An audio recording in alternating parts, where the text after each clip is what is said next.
The views and opinions expressed on this program are those of the participants and do not reflect the views of BronxNet or the program underwriters.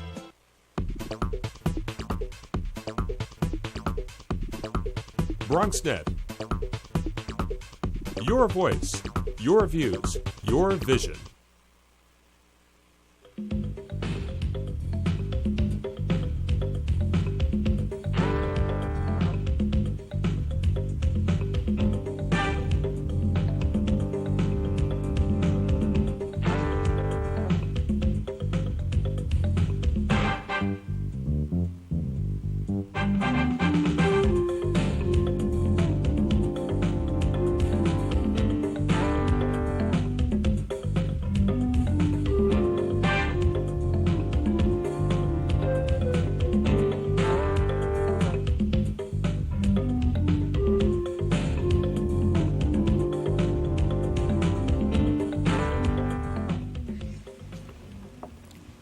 Good evening and welcome to Bronx Talk. Tonight's guest has been one of Bill de Blasio's biggest Bronx supporters from even before he was elected mayor. As an assemblyman, he's had particular interest and input into the recently passed state budget that included funds for universal pre-K and other items of interest.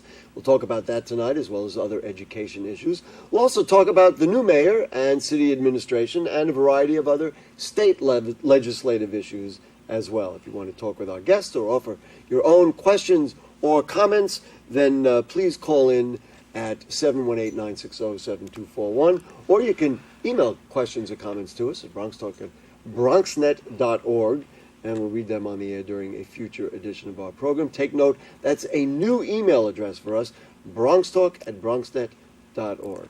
But for here and now in our studio, please join me in welcoming the Assemblyman from the 87th District that includes the central Bronx neighborhoods of Parkchester, Castle Hill, West Farms, and others, Assemblyman Luis Sepulveda. Good evening. Thank you for joining us. Thank you for inviting me, Gary. Let's just start off with the mayor. And you've been a big supporter, obviously, and we're unabashed about sticking your neck out, as it were, with other Bronx politicians. How's he done so far? What do you see? You know, I think he's done an excellent job of keeping his word on what were his campaign issues and campaign promises. If you look at everything that he's been doing for the first 100 days, it's exactly what he said he would do when he was running for office. You know, you're talking about UPK. You're talking about, although we haven't decided yet the issue of the horse-drawn carriages, but he said that he would eliminate that, and I think eventually that'll happen. Certainly in the news, yeah. It's certainly in the news. But the biggest thing for us and for me was the issue about the universal pre-K and the fight that he took to Albany to get it. We didn't get exactly what he wanted, but I think he ran on that issue. It was a big part of his platform, and he got what we need in order to make it a successful program. So we'll talk about that in a moment. I just want to lay out some general things. And I asked some of your colleagues who had been on the show soon after he had taken office, what does progressive mean? Everybody throws it out. Now we have a progressive mayor, we have a progressive speaker. What does it mean to you? And translate that in what that will mean or not mean for the people of the Bronx. Well, you know, I think you look at some of the issues that are important to people in the Bronx. For example, he's not afraid, a progressive person is not afraid to use the tax base to create programs and fund programs. And I think that's one of the cornerstone pieces for this mayor. If you look at, he was willing to tax people who are making over $500,000 a year in order to fund universal pre-K. He's a person that looks at issues differently than non-progressives. On the immigration issue, he's willing to create identification cards for people that are undocumented, provide driver's license for people that are undocumented. So, you know, a progressive looks at things differently. We're not as intrinsically concerned about doing corporate tax breaks, helping corporate America as much as looking out for the person that needs more help. You know, you look at the city of New York, it has almost half the people living in poverty. So a progressive person will look for policies that I think will improve the lives of these individuals that don't have the wealth that the 1% of the millionaires have in this country. Well, one of the things that I really do want to get to this UPK thing and how the state translated what was asked and what we got, but I want to ask you one more question about this notion of progressive. You know, one of the things that many people were upset about or concerned about was the whole selection of the Speaker of the City Council and the mayor's input into that. Many people felt that was a non-progressive thing to do. In fact, just the opposite. Rather than letting the voters, in that case the city council members, you know, have their choice, he really was, for want of a better term, heavy-handed about his support and making phone calls. And then people were concerned about the phone call he allegedly made to, find out about a reverend friend who had been arrested. If someone claims to be a progressive but uses kind of regressive or old-fashioned political tactics, doesn't that limit really the definition of progressive? Well, I mean, I don't have inside information as to how heavy-handed he was. The mayor is a friend of mine, and we talk mostly about policy issues than what happened with the city council race. But his entire race and what's happened since has changed the face of politics in the city of New York. Let's face it. Generally speaking, the Speaker of the City Council was selected by the 5 leaders of the Democratic Party in the city of New York, and a lot of input from the unions. If he had to say, you know, he has an agenda that's important to him, so I'm sure that even if I were the mayor of New York, I'd like to have a speaker that's going to work with me. It's no different than what Mayor Bloomberg did for Christine Quinn. Although Bloomberg doesn't he won't admit tout it. himself as a progressive. But still, he pushes someone that he thought would be in sync with his policies. And I think the mayor has to work with someone in the city council to push his agenda. And so there's nothing wrong with him trying to help someone become speaker. It's any different than the 5 county leaders who try to get their speaker to become their candidate to become the Speaker of the City Council. For viewers who watch the show, and we assume you do because you're all watching the show, a couple of weeks ago we had Congressman Crowley here, and so if you want to look up our archives, I don't know if you saw it, but he was very clear about, this is really an aside, about the machinations of what happened between the party leaders throughout the 5 boroughs. So just a word, if you didn't see it and Yes. if others didn't see it and you're interested in it, fascinating dialogue right at the top of the show. So go to our archive page, you can see it. Anyway, let's talk universal pre-K. So they got $300 million out of the state budget. He really asked for it to be handled a different way, yet he touts this as a victory because he got the money. Right. Well, then how important was this whole income thing? Or was it just a play and then it wasn't going to happen? So what the hell? I'm happy I got my $300 million for UPK. Well, initially, last year, while he was a candidate, he was still the public advocate. He asked me to submit a bill in Albany to tax millionaires. So I was making over $500,000, what would amount to a cup of latte coffee, to fund universal pre-K. Now, look, once he got elected, our country is really a country of compromise. You look at our Constitution, you look at the way we handle government, it's a country of compromise, it's a state government of compromise. And so even though he didn't get the right to tax New York City wanted to tax ourselves to fund universal pre-K. Which would have to go through the state because, I'm just to educate people Right. if they're not aware of it, because the tax laws, of course, are drawn up by That's the state. correct. Right. You have to get what's called a home rule from the city council, so the city council will then tax residents of the city of New York. But he was trying to get a stream of funding, a constant stream of funding to fund universal pre-K for 5 years. There was a sunset clause in that bill. So the governor had a different point of view. It is an election year for the governor. He indicated that he wanted about $100 million to fund universal pre-K for the state, which I thought was wholly inadequate. The Speaker of the City Council the Speaker of the Assembly was in favor of allowing the city of New York to tax itself to fund universal pre-K. And to his credit, Jeff Klein had a lot to do with the ultimate compromise. The state Senate had proposed a budget that allocated about $500 million for UPK for the state of New York. And so I thought the governor realized what was happening, and we compromised, and we got what I thought was sufficient monies for 2 years to make universal pre-K a successful part of our educational system. Or would you be concerned that after 2 years and you put the programs in place, and since it's up to the fickle nature of the state legislature, that all of a sudden it's not ingrained in a tax code, but ingrained in what could happen in a budget process? Well, it would be very difficult. If the program is as successful as we believe it's going to be very difficult to defund the program. we as elected officials have to look in the eye of our constituents and say, here's a program that's successful. And you have to remember that all the empirical data about universal pre-K indicates that it helps us close the education gap. It is good for the city of New York. And so if you see the success rate, if you see that kids are learning to read better, it's going to impact the high school graduation rates, it's going to impact the number of kids that go to college. When you see the success, I don't see it going anywhere else. And so ultimately, I think we'll get a tax for it. Having done the work, the personal work and the political work, that or whatever you could do within your scope of your position, I did notice that the Bronx was going to be like third. Brooklyn and Queens were going to get more seats to start. Was that a concern to you? No, I mean it's based on population. There's a lot of factors. I think Brooklyn has a larger population and a higher need in terms of population for UPK. But ultimately, you're going to have over 54,000 seats this year, and over 74,000 seats the following year. So I think everyone will be accommodated, especially if it's successful. And I really believe, this is a big issue for me. It's something that's dear to me because I'm such an advocate for education. And you have a young son yourself. That's correct. I have a young son that will benefit from this next year. There you go. But in order to make it successful, and we had this dialogue with education leaders on the show, as a matter of fact, how's he going to find the space, the facilities? You got to train teachers. There's really an infrastructure. It's nice to say, okay, well, we're going to add, 74,000 or 50,000 seats. But you really need to do it right, and you need to do it well, and you need to have good programs. Mm-hmm. Are you concerned that between now, April 14 and September 1, that we can get all that infrastructure in place? Well, Gary, just like everyone else, naturally I'm concerned about whether or not we're going to have a successful program. But you can't let fear control what you're going to do. I believe that the mayor is doing everything possible to make it a successful program. They're looking at school space, they're looking at charter schools, they're looking at community-based organizations to fill the gaps that are needed. And I think ultimately you're going to have the correct number of seats. And you're going to have now, if you heard today, the mayor indicated that about $10 million of the monies from UPK are going to go to help increase the salary of the individuals that are going to be teaching these children.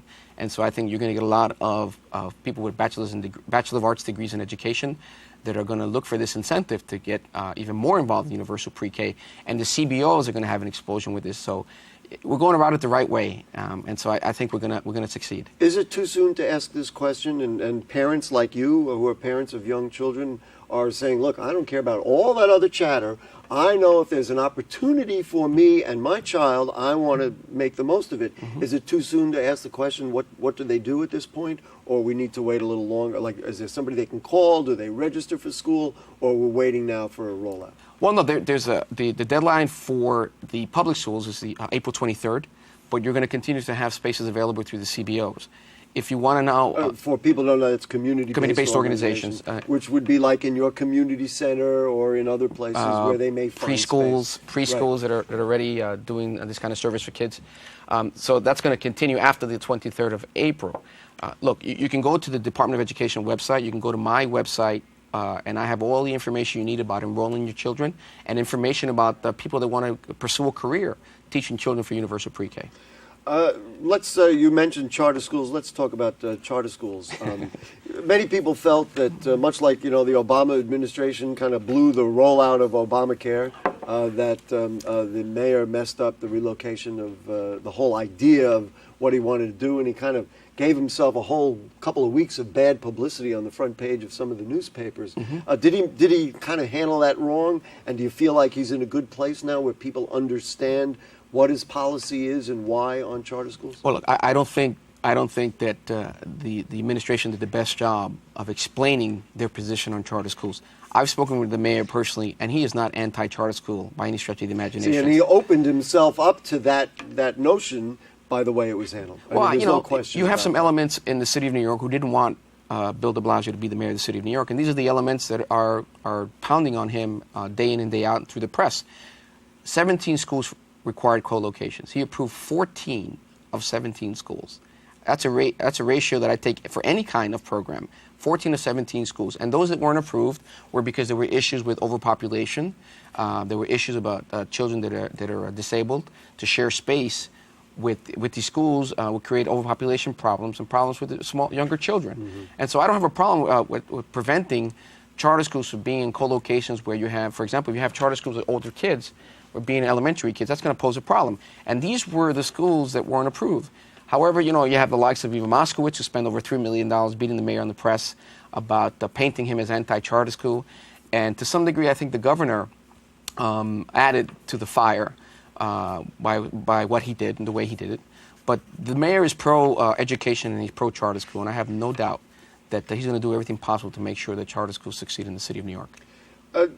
Just the whole notion of charter schools, are we in the right direction? Because the approval for the number of them is ultimately left with the state legislature. Mm-hmm. Would you like to see more charter schools? You'd like to see the budget raised, as it were, the limit raised, or are you satisfied with where we're at right now? I'm satisfied with where we are at right now.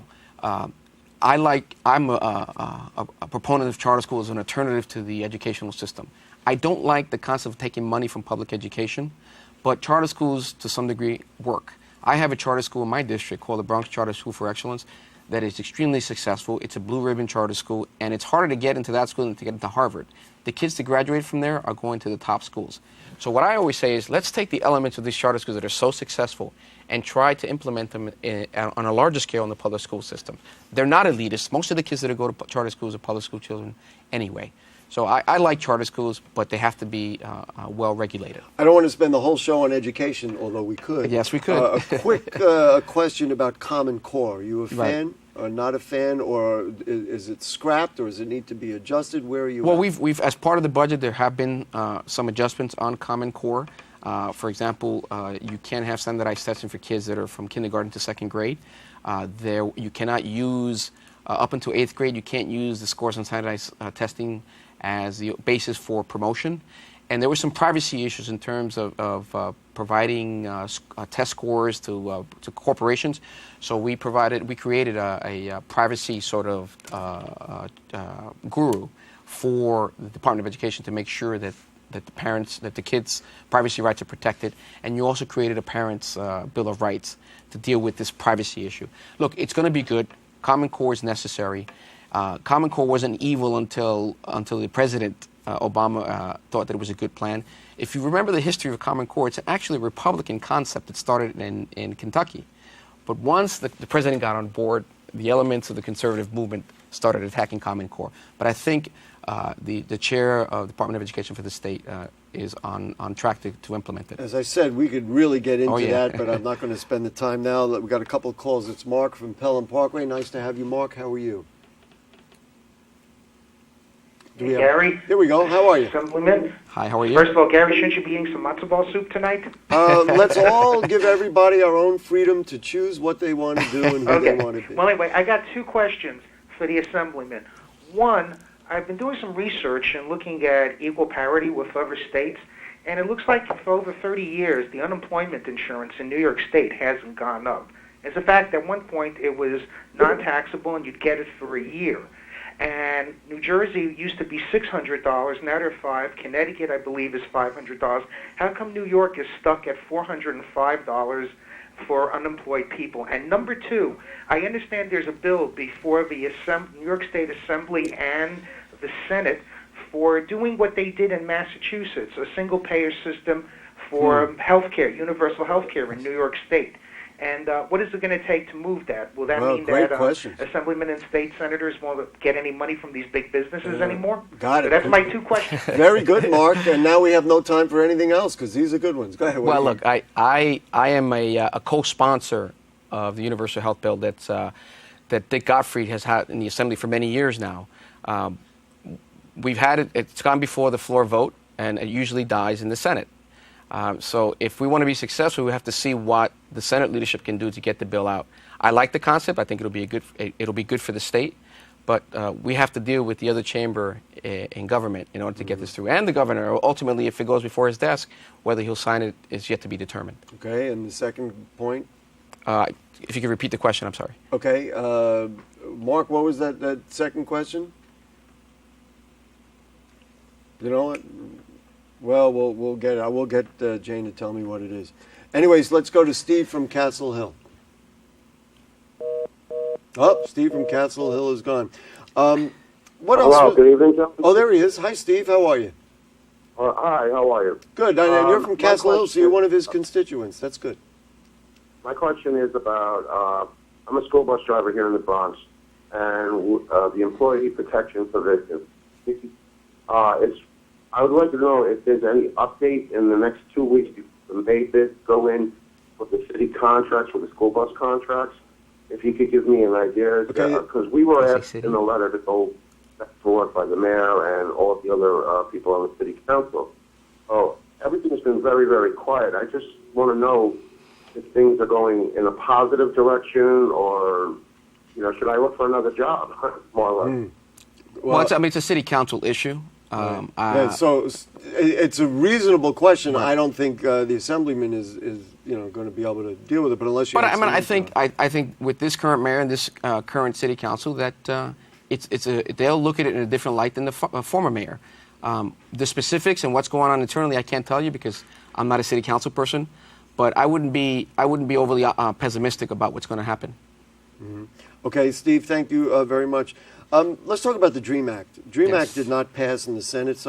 You've mentioned Senator Klein. Some have faulted Senator Klein for letting it come to a vote if the votes weren't there. Are you one of those who thinks, gee, that was kind of a mistake? Or are you happy that it put it out there and at least now the lines are drawn, we know? No, I'm one of the individuals who believes that he did the right thing. Even though it didn't pass? Well, I mean, we had to flesh out which Democrats or Republicans are going to vote against it. There were some promises we hear that were made. People who, for example, Senator Boyle indicated that he would vote in favor. He was a Republican. And at the last moment, he found something else to do rather than stay in the chamber and vote. There was one Democrat, O'Brien, who voted against the DREAM Act. Apparently, he's in a marginal district, and he was more concerned about getting reelected. The Democrats have beaten up on Jeff Klein about this, and I think Jeff made the right call. If anybody, we should be looking at O'Brien as a Democrat who voted against it, and a couple of the Republican senators. And I think to some degree, the governor could have done more to have the DREAM Act passed. If he had done the kind of lobbying effort that he did for example, the gay marriage bill, I think that we would have had the DREAM Act a reality today. Are you a supporter of the independent caucus in the New York State Senate? I'm not. I don't get hung up on labels. If you ask me, do I support Jeff Klein? I think Jeff Klein has been a very good senator for the Bronx, and I can tell you right now that there are rumblings that maybe Oliver Coppell will run against him. If that's the case, I would still endorse Jeff Klein because he has used his resources to help this county. And whenever I've needed his help, whenever I needed his resources for the constituents, Jeff has always been there for me. We have several issues. Right now we're working on several crime bills that I think, crime bills and anti-gang violence bills that I think are going to change the way we deal with gangs in the city of New York. And his SNUG program to deal with gun violence, he's been good for the Bronx. And it would take a lot for me not to endorse him. I don't want to comment on the IDC. By the way, all 5 members of the IDC voted in favor of the DREAM Act. And I think Jeff is a very good senator. And so, it'd be very hard-pressed for me to support anybody else. You brought up the notion of candidates just today. Bronx Democrats decided to support Adriano Espaillat for Congress over Charlie Rangel. I assume you're in line with that? No, I essentially stayed out of that endorsement. Really? Yes, I have. I think both men have been very good for their constituencies. But I have a lot of respect for Charlie Rangel, and I have a lot of respect for Espaillat. And I don't have a horse in that race, so to speak. It doesn't traverse my district. And so we thought the best course of action for me was not to get involved in the race. One other thing, if Fernando Cabrera runs for the Senate, would you support the challenger or incumbent Gustavo Rivera? Well, I have a very close working relationship with Fernando Cabrera. I haven't decided yet who I'm going to endorse. We have a club, the Rosalind Johnson Democratic Club. And I think the board of that club is leaning towards endorsing Cabrera. I'm going to wait and see a little longer, but if I did endorse him, it wouldn't be a surprise to many of the elected officials in the Bronx. So we'll see what happens. The question, by the way, that went unanswered was about low payments for New York unemployment insurance. So what are your thoughts on that? Well, I mean, we have to see what we can do in terms of legislation to increase the payment and make it parity with other states. But, when you're talking about what happened with the economic crisis we had a couple of years ago, when you're talking about a governor who is in a re-election year, it's going to be difficult. It was difficult to tackle those issues during the budget. But I don't think it's a dead issue yet. We still have 3 months left. I guess really the question, aside from debating the amounts of money, where do you see that as far as priority? In other words, all the budget's a pie, and you're splitting up the pie. How so? And could that be a priority, or right now is it hard to raise that as a priority? It's hard to raise it. For me, it's a priority because a lot of people in my district are unemployed, a lot of young men and women, because we have a very young district, a very young county. Personally, it's an important issue for me. I wish that we can do more to help them. But under the current economic crisis, even though things have gotten better in the last couple of years, it's going to be difficult to raise that number, especially during an election year. But we still have 3 months, so it's not the end of the road yet. Some of the writing now in the newspapers on this very day were about the Moreland Commission and Governor Cuomo's involvement, and maybe in the same question that I asked about the mayor's involvement in the speaker's race. What do you make of what happened there? That basically we're not really going to get the kind of commission on investigation into campaign funding and other things that I think the voters really wanted to see happen with elected officials in their state. Gary, we have JCOPE. We are under a microscope in the Assembly.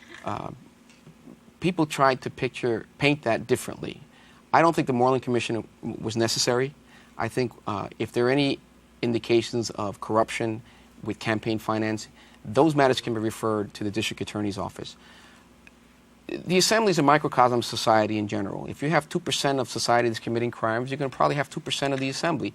But I can tell you that most of if not those that have been convicted, but a lot of the people that I've served with in the Assembly are hardworking, honest people. And to sort of paint the brush as all of us as being corrupt or living off the lamb of taxpayers is unfair. The idea was really just to protect the voters, to make people feel like... But we have things in place already that So you thought it was unnecessary? I thought it was unnecessary. Assemblyman Sepulveda, thank you so much for joining us tonight. My list is still long, and we'll get to more of them the next time you come by. So we do appreciate your time today. Thank you. Thank you for having me. Folks, we did have an email. We always invite viewers to send in an email, and this email came in response to our show about Bronx Housing Court, which frankly scared all of us because the conditions there are just not acceptable.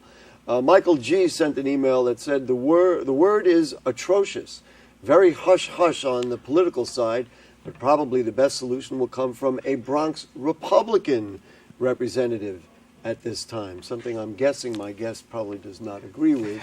But anyway, it underscores the seriousness of Bronx Housing Court's issues, and we do appreciate Michael responding. And if you have further questions or comments on anything you heard on tonight's show or anything going on in the Bronx, then please send us an email at bronxtalk@bronxnet.org, and we'll read those on the air during a future edition of our program. Take note, that is a new email address for us, bronxtalk@bronxnet.org. And also, if you can you can become a fan of Bronx Talk on Facebook. You can see our archives at bronxnet.org and check out the Bronx Talk link on the bottom right navigation bar. Thanks to producer Jane Floro, our director Shirley Arrieta, our cast of thousands around us in the studio. We'll see you next week.